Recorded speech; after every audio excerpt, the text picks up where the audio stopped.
For the past few weeks, we've seen more and more severe weather events across the country. Tornadoes throughout the Midwest and Georgia, and epically heavy flooding in South Florida.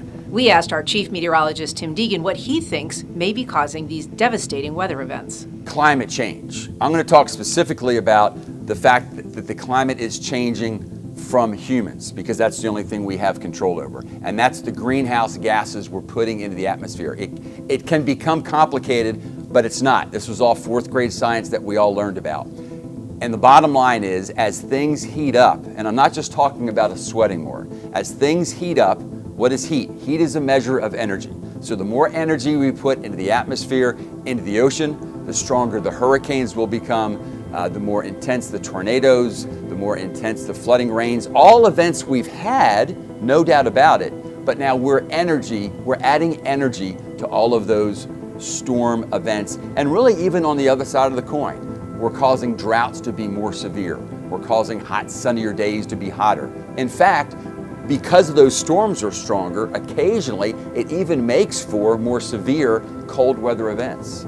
But we wanted to know, what about our area? What about the impact of climate change on North Florida and South Georgia, both right now and in the future? At the very least, it just means there's more potential energy for more extreme weather, which tends to mean stormier weather.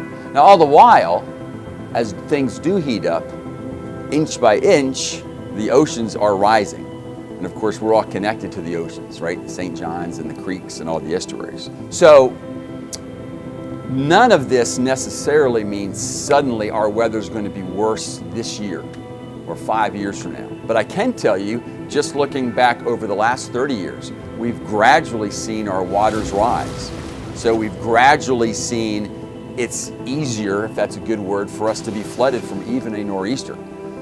There's more frequent, at least intense hurricanes.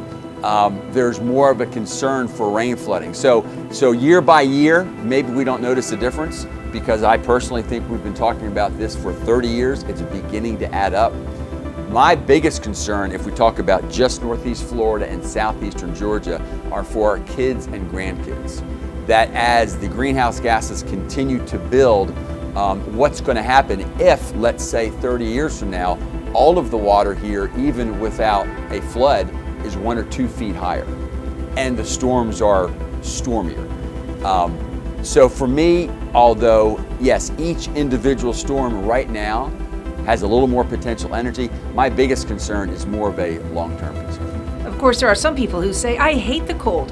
What about those people who believe a warmer climate is a better climate? I hear, and including, I heard from my dad before he passed, Tim, what's so bad about 1 or 2 or 3 degrees warmer? Some of us would like warmer weather. It's why I focus on the energy. Because you're right, some people wouldn't mind hotter temperatures. Now, I personally think that those that live in third world countries where they can't afford AC, getting hotter is a big deal for your baby who's trying to sleep, or maybe your grandmother who can't breathe because of the heat. I agree, in this country where most of us have AC, getting warmer, getting hotter isn't such a big deal. So that's a whole nother discussion. But as far as a warmer, better climate, my concern about that is the energy side. We have to be concerned about warmth is a measure of energy. The more energy that is out there, the more extreme and the stormier our weather will be. It's a given fact. Here's another way to look at it. There's a lot of different greenhouse gases. CO2, though, is the one that we've been tracking for the longest.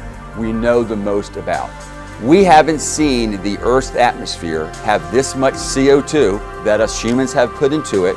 We haven't seen this much in the atmosphere for 4.3 million years. And when we look back at what the weather was like and how high the oceans were 4.3 million years ago, that was a very different world that would make for some pretty tough living for our kids and for our grandkids.